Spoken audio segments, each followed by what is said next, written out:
Precolonial Black Africa by Cheikh Anta Diop. Chapter 7. Ideological Superstructure. Islam in Black Africa. Analysis of the conditions in which Islam succeeded in Africa will lead us to see the part it also played in civilizing the country. Only during the Almoravid movement of the first half of the 11th century did some white people, Berbers, attempt to impose Islam on Black Africa by force of arms. Yahya ben Ibrahim, head of the Lemtuna and Judula tribes, which respectively occupy the regions of Mauritanian Tagant and Adrar, was the originator of that movement. On his return from Mecca around 1035, he brought a preacher, Abdallah ben Yassin, to convert the members of the tribes under his jurisdiction. The first result was a total failure. The preacher was on the point of leaving when Yahya succeeded in convincing him it was a good idea for the two of them to take a retreat in a fortified monastery on an island at the mouth of the Senegal River and lead an ascetic life, which through their example might attract some disciples. This was the beginning of the Marabout movement in West Africa. Marabout, from the Arabic El Morabatin, meaning living in a monastery. Almoravid in turn derives by alteration from El Morabatin. According to Ibn Khaldun, when the number of disciples had reached 1,000, Yassin said to them, "1,000 men cannot easily be beaten. Therefore must we now work at remaining steadfast in holding to the truth and forcing, if need be, everyone to recognize it. Let us leave this place and fulfill the task imposed upon us." Peaceful penetration. The Almoravids besieged Autogast and Ghana. This was the only time white troops attempted to impose Islam through violence. One of Yassin's disciples, King Ura Diaby, converted part of the Tukulor on the Senegal River. They became zealous allies of the Arabo-Berbers in the Holy Wars from the 11th century on. The Almoravid thrust pushed northward across the desert through Silgilamasa and the Maghreb to reach part of Spain. It did not spread in West Africa to the east and south. Conversion of these regions was to be the work of autochthonous marabouts. The primary reason for the success of Islam in Black Africa, with one exception, consequently stems from the fact that it was propagated peacefully at first by solitary Arabo-Berber travelers to certain black kings and notables, who then spread it about them to those under their jurisdiction. This was the case, according to Bakri, with the king of Mali, whom he calls El Musulmani, and who must have been none other than the Mandingo king Baron Mendana Kieta, 1050, of whom Khaldun speaks. A Mohammedan traveler abided for a long time with him when drought swept the land. Legend has it that he caused it to rain by his prayers. The king, who took this to be a miracle, then converted to the new religion. What is to be emphasized here is the peaceful nature of this conversion, regardless of the legend surrounding it. The role of autochthonous chiefs. The second period of Islamization was marked by the conversion of the people, whether through automatic imitation of their chiefs or through some violent action of these chiefs, sometimes going beyond their borders and becoming veritable holy wars. All such holy wars were conducted by black chiefs. The king of the town of Silla in the 11th century was already waging holy war against the inhabitants of Kalanfu, as had Askia Muhammad against the Masai emperor Nasere, Amadou Sheikhu against the Damal of Kayor, and Lat Dior Diop against Koki in 1875. Usman Dan Fodio, 1801, El Haj Omar, 1850, and Amadou, 1884, were the great religious conquerors of the Sudan in the 19th century. With the Sultan of Djinn, Kanbaro, we witness the phenomenon of automatic imitation of the sovereign by the people. They adopted the faith of Islam immediately following the conversion of the king. The Tariq-es-Sudan places this event in the 6th century of the Hijra, 12th century. Sadi fails to mention the name of the Muslim scholar who must have exerted a religious influence on the king of Djinn, but the fact seems undeniable. When he decided to change his religion, he summoned all the ulemas living in the country and renounced the traditional faith in their presence. This instance substantiates the ideas already expressed. These ulemas, these solitary marabouts, not only were unable to undertake any military action to convert their sovereigns, but absolutely needed their protection and the goodwill of political, social circles to live safely in the land during the transitional period before the conversion of the king. Such royal conversions were, moreover, taken amiss by the people, and all of the sovereign's prestige was needed for them to be accepted. It occasionally happened that a converted king concealed his new religious convictions from his people as long as possible. This was the case with Khan Mer, the son of Besai, who ruled the town of Alukin near Gayal in Bakri's day. The special character of conversions effected by national chiefs is that the latter, however ruthless their methods, could never have been considered, in the eyes of the people, as foreign oppressors or as being in the league with such. Impossible as it was for the people to see El Haj Omar and the others as agents of a colonizing power, just so inevitably did the missionaries see them in this light. Metaphysical reasons. A third cause for the success of Islam in Africa seems to reside in a certain metaphysical relationship between African beliefs and the Muslim tradition. In the latter there is to be found an invisible world, a doppelganger of the visible one.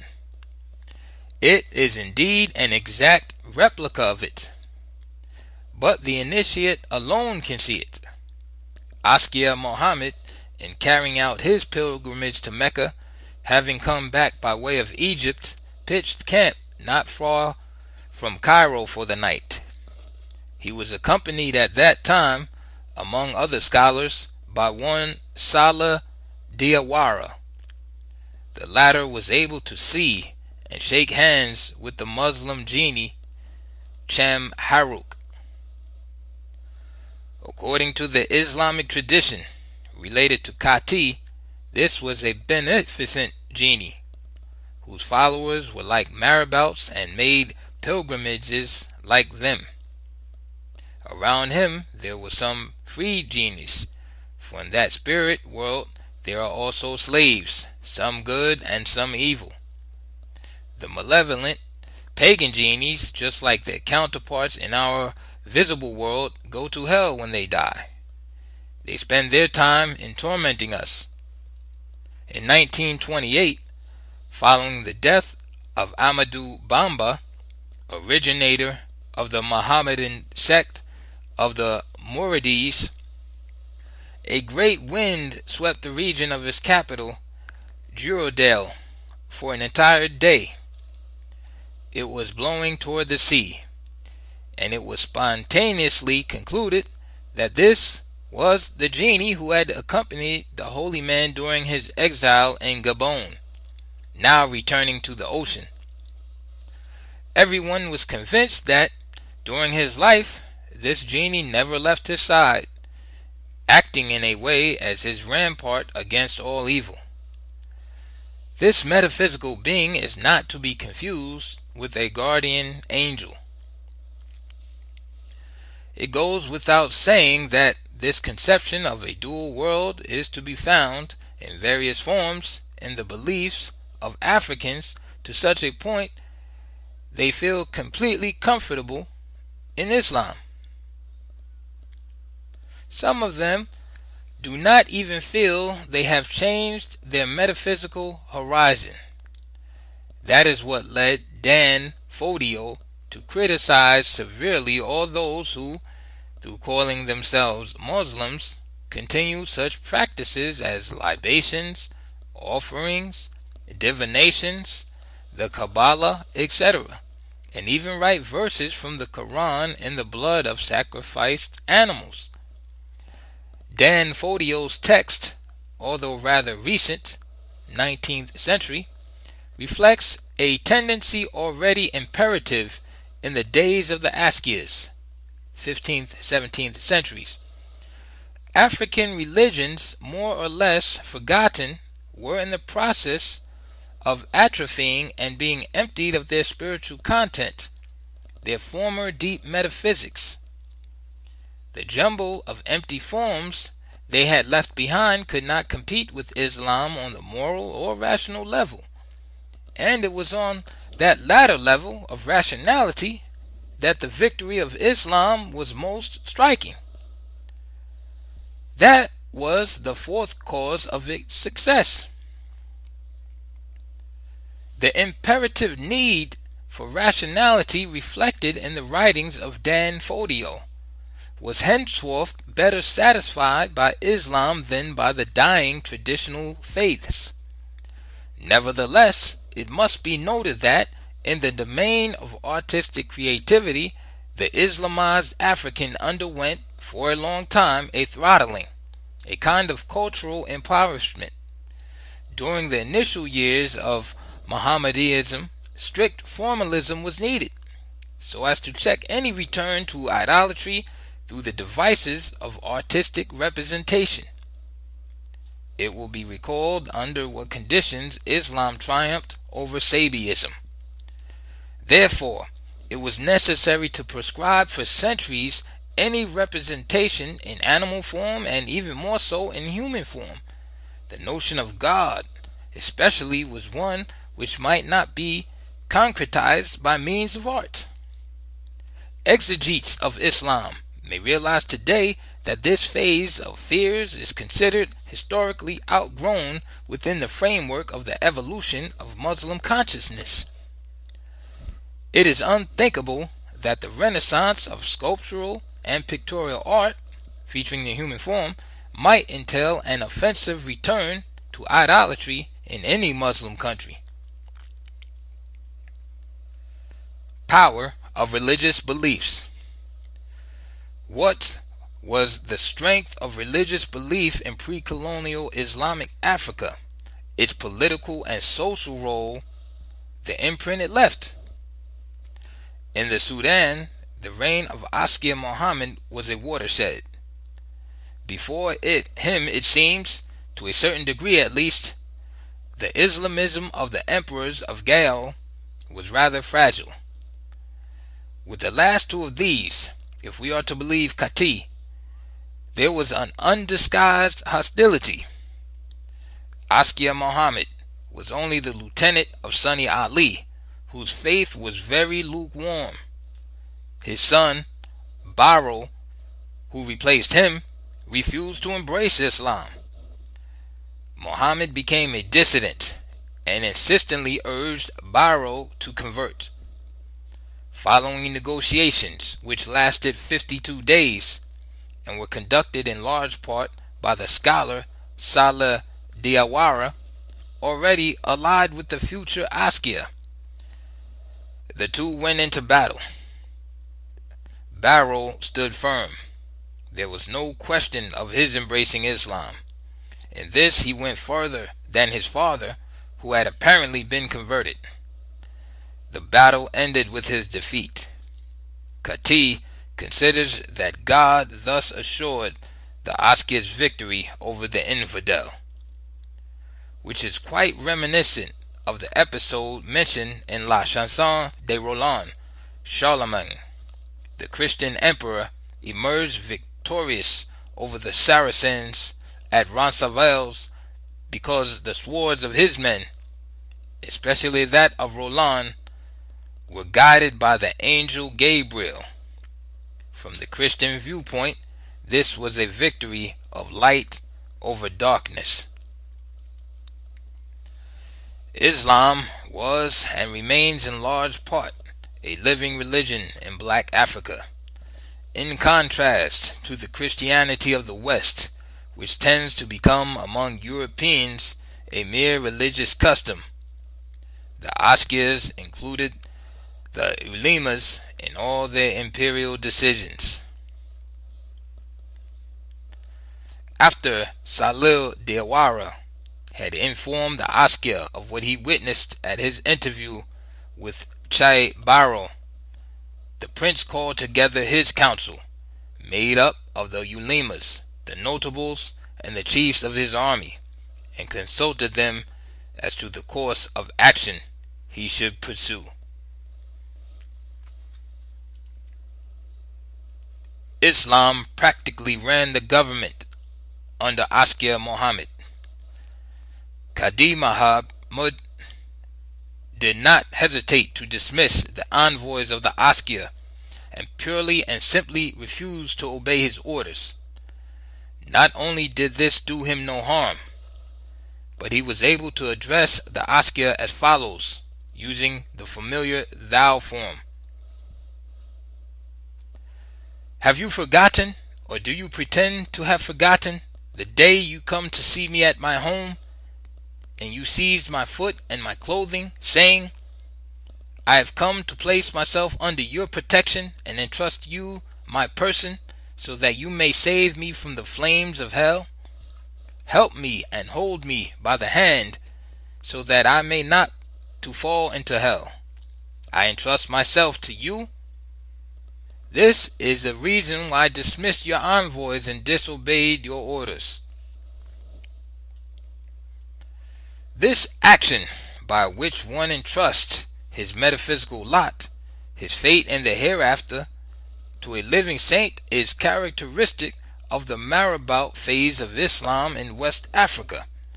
The marabouts are the living intermediaries between layman and the prophet, who is in direct communication with God. After death, the marabouts raise their disciples up to paradise, carrying them on their shoulders past purgatory. In Wolof, the Jerzy Jirat. It is while the saint is asleep that his soul, his double, leaves his body to go and carry out such missions of rescue. One can see the reason why even a king like Askia Muhammad would feel it imperative to entrust himself to such a savior. So, in Black Africa, to this very day, despite the formal doctrines of the Quran, there are no believers who dedicate themselves only to God and His Prophet. A third personage, the one known as his marabout, is needed by all laymen, from the masses up to the sovereign.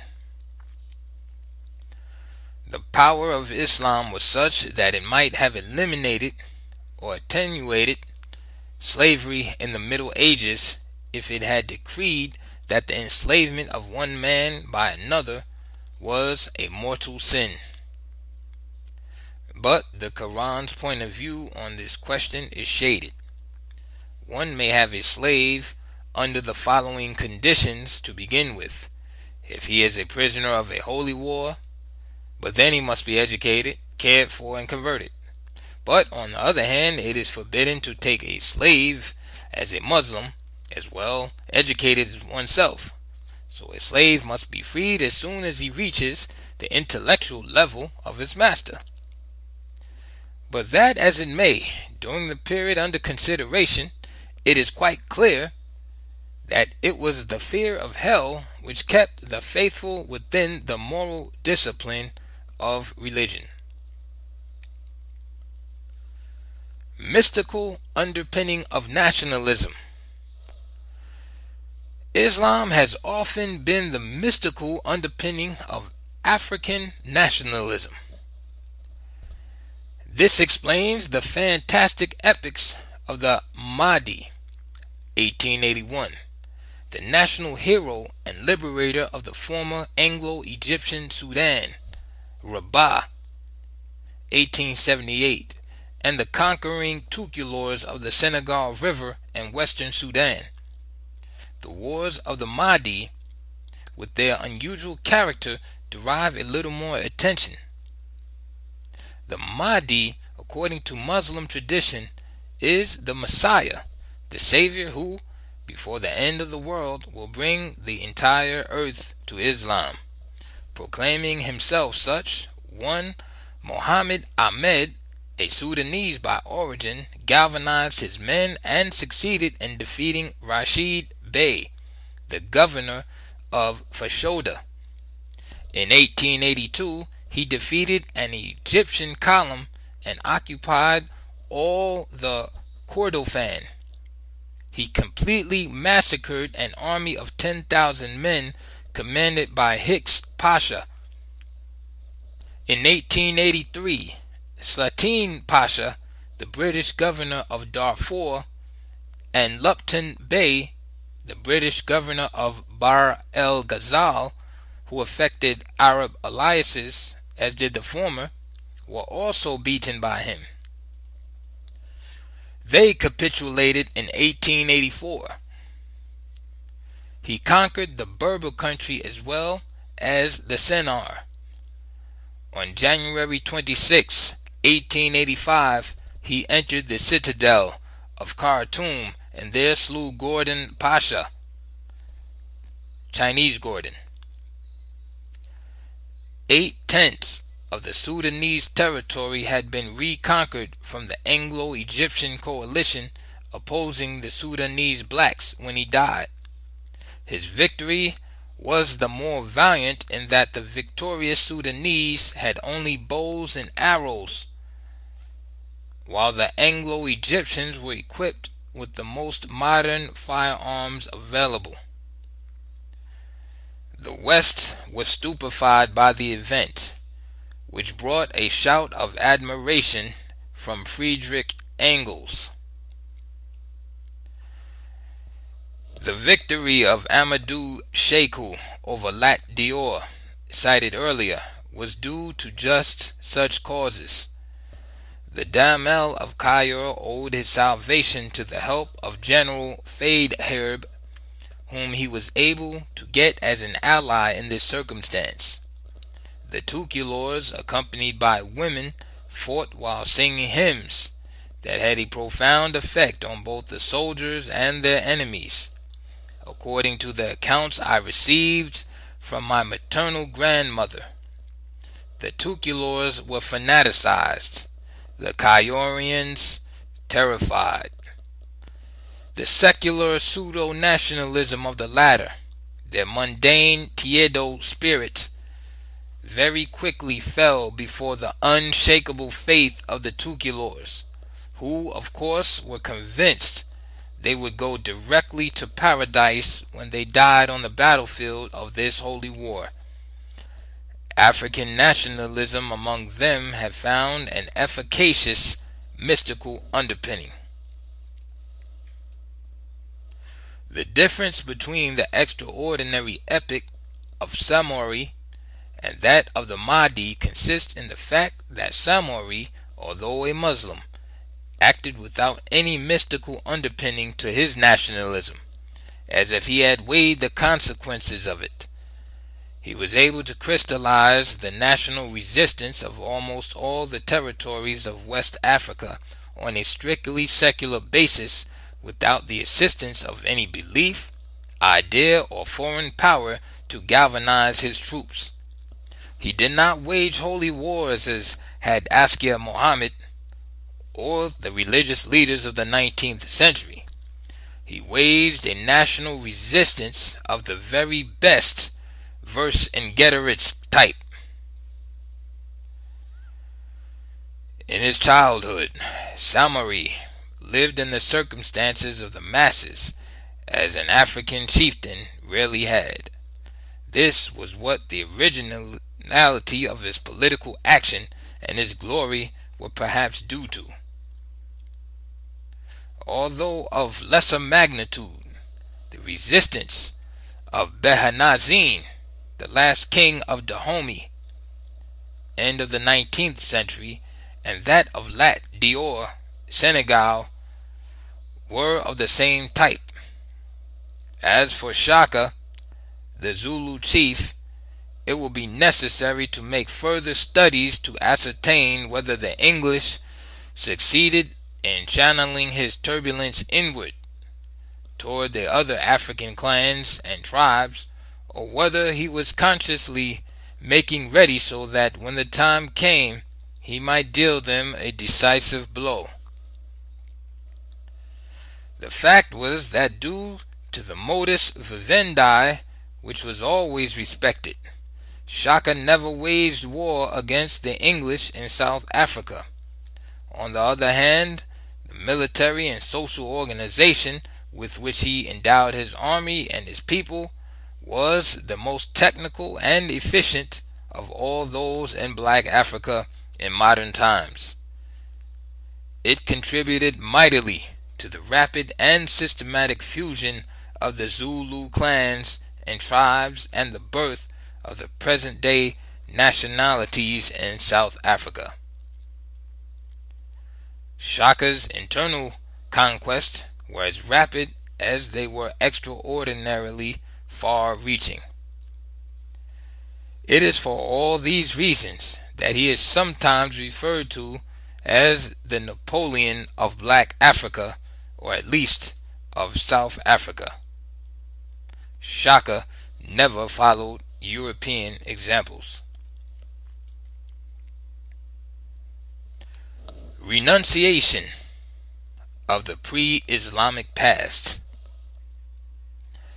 Islam, in contrast to present-day Christianity, takes no account of the traditional past. The Christian West of today proudly recognizes its classical pagan heritage and does its utmost to preserve the works of that period. One discovers nothing of the sort in Islamized countries. The equivalent of the Western pagan past must be hushed up, renounced, permanently forgotten. A museum in Mecca filled with relics from the Sabian period would be pure idolatry, an unthinkable initiative from the Muslim viewpoint. Reasons such as these explain why today the blacks of Khartoum have a sense of shame at acknowledging their relationship to the ancient past of Meroe. The ruins from that period, the 84 pyramids still standing in the ancient capital, the temple of Semna, Meroitic writing, the remains of the astronomical observatories, the vestiges of the metal industry which made the Sudan the Birmingham of antiquity. All this is of no interest because it is tainted with a pagan tradition no good Muslim would think of recalling. How could they, in all decency, hark back to those people who knew nothing of the Quran and who did not pray as we do now, to a time before religious wisdom. Sharifism. One might term as Sharifism the irresistible impulse on the part of most Muslim chiefs of Black Africa to link themselves, by whatever sort of acrobatics, to the family tree of Muhammad. One of my uncles, Martar Lo, maintained until his dying day that 20 ancestors whose names he would quote linked him to the Prophet. Anyone who disagreed with him was a heretic. This tendency spread throughout Africa. After the introduction of Islam in the 8th century, all the royal families without distinction after Islamization invented Sharifian origins for themselves, often retroactively adjusting local history. This was the case of the royal branch of the Diaz of Kukia, the former capital of Songhai before Gao, until the 11th century. An oral post-Islamic etymology has it that Dia derives from Min el-Yamin. He came from Yemen. It seems there were two brothers, natives of southern Arabia, who arrived in that region in the most piteous state, barely able to conceal their nakedness under bits of animal hide. Whenever they were asked where they came from, one of them would answer in Arabic with the aforementioned expression. Henceforth, that was the name of the elder of the two.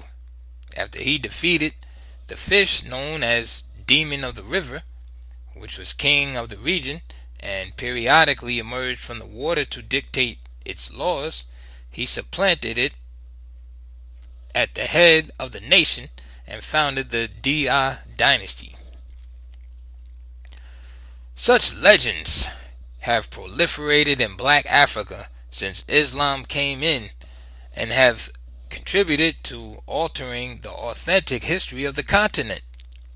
We find variants of them for the genesis of the first dynasties of Ghana, Bornu, Wadai, all of the Kordofan, and so on.